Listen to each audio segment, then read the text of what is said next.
I'm seeing Sean Payton in the comments. Look, guys. All right. Yeah. Look, You don't think Michigan can call Every Sean fan Payton? base does this. They go high. They think a lot of themselves. I think One Scoop John has got it pretty. He's got it well. He said Sean Payton could go to 15 NFL teams tomorrow. Michigan is a pipe dream. That's I think One Scoop John's got a good grasp on it. I one of them might be the Dallas Cowboys as soon as next offseason. Yeah. Well, and I think the interesting part, because we were talking about, Dre, you'd mentioned Harbaugh going to, the NFL and just the lost opportunity of not getting to the Super Bowl. Because when you think about what's commonly regarded as the best two coaches in football, it's Belichick and it's Saban.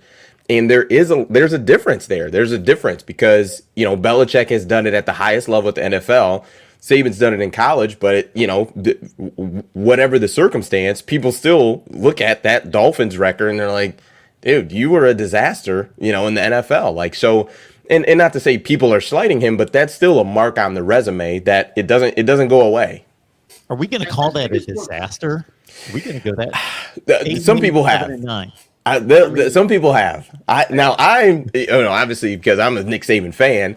I think he did if you look at number one, the Drew Brees situation, Culpepper as the starting quarterback,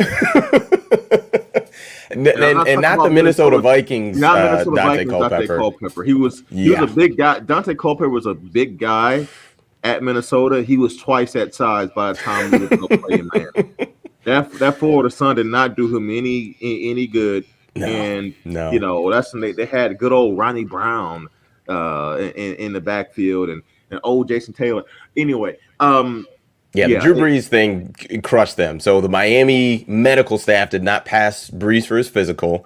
That's who Saban wanted, or at least that's the rumor. I wasn't there, so I don't know. But the story is that Saban wanted Drew Brees, and they had a chance to get him. The medical staff didn't clear him for his physical, so there's no way you can sign him. And then he went to New Orleans and off and running. There we are. It's one of those just mind-boggling great what-ifs in sports. Nick Saban gets Drew Brees. They're not 7-9, 8-8. They're whatever they are, 10-6, 11-5. They're a playoff team. He stays there. And even if he doesn't eventually succeed, but he only stays a couple more years, Alabama hires somebody else, and we've rewritten college football history completely. Maybe Jim Harbaugh would be at Alabama.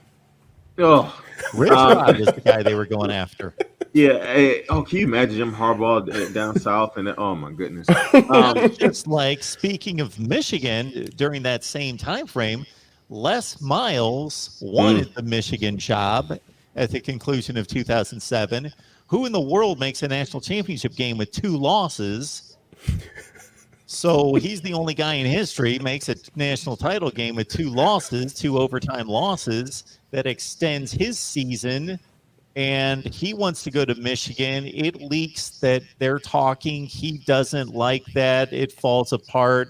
They hire Rich Rod. He stays at LSU. Otherwise, Les Miles to Michigan. Who knows what goes on there? Yeah, but you know what? Rich Rod potentially could have worked at Michigan, but that's a whole other episode. Okay, like I think he definitely could have worked. I don't think it was not a culture fit, and the administration was just not having it. But the other thing I think about is what if Terrelle Pryor because from what I remember, and I could be wrong, but I believe he was deciding between Ohio State and Michigan. Don't do this to me. Ended up going there. And Mark, it's the truth. Don't dispute it. I know Ohio State fans like, and my father-in-law, he was never coming to you guys, okay? You guys are just on this list. He was never coming to you guys. Whatever. Yeah, I remember that. I was praying on my knees. Saying like, whew.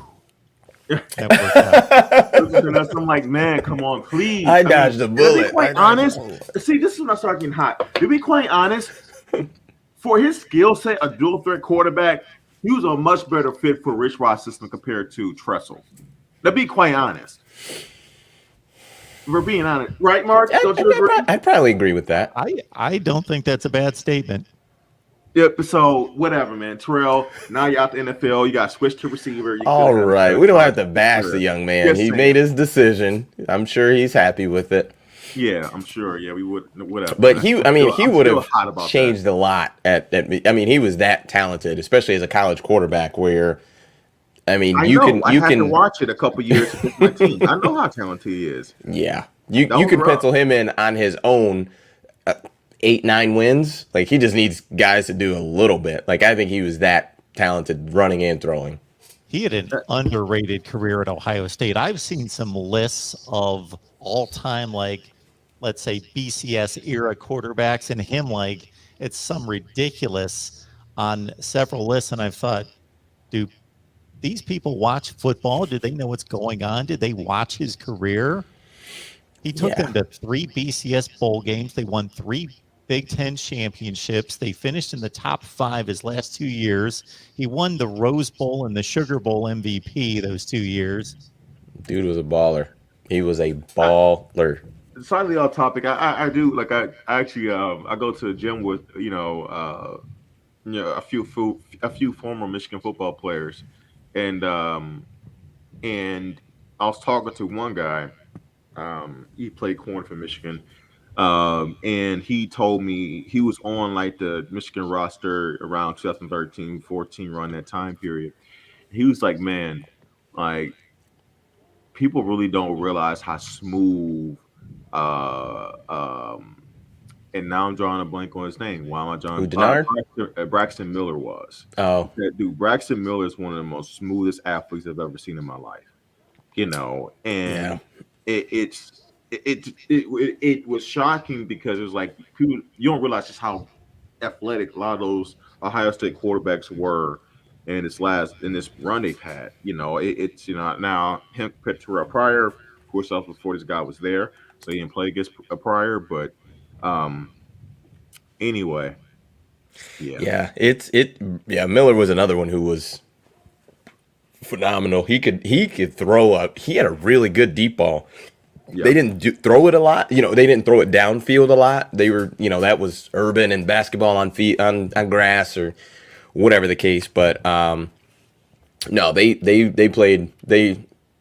Braxton Miller was legit. That's another guy who was just on another level. But, Michigan had Shoelace with his untied shoes and all that. But if he could have gotten some help, man. Like, I never understood that. My dude, put freaking shoelaces on.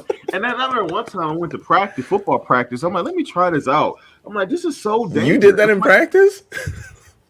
No, not really. Like I tried to walk around in it, and I'm like, this is so uncomfortable. Like, I feel like this is like roll a twisted ankle waiting to happen.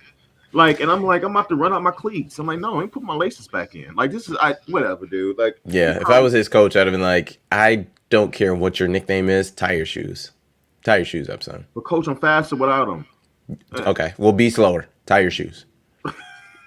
I don't understand. I don't have time for this. Because that's the thing. Like you said, that's a rolled ankle waiting to happen. Yeah. What was that Michigan offense without Denard Robinson? They would have been a disaster. Because they had he hurt his elbow or something like that, like late in that season when Gardner had to come in.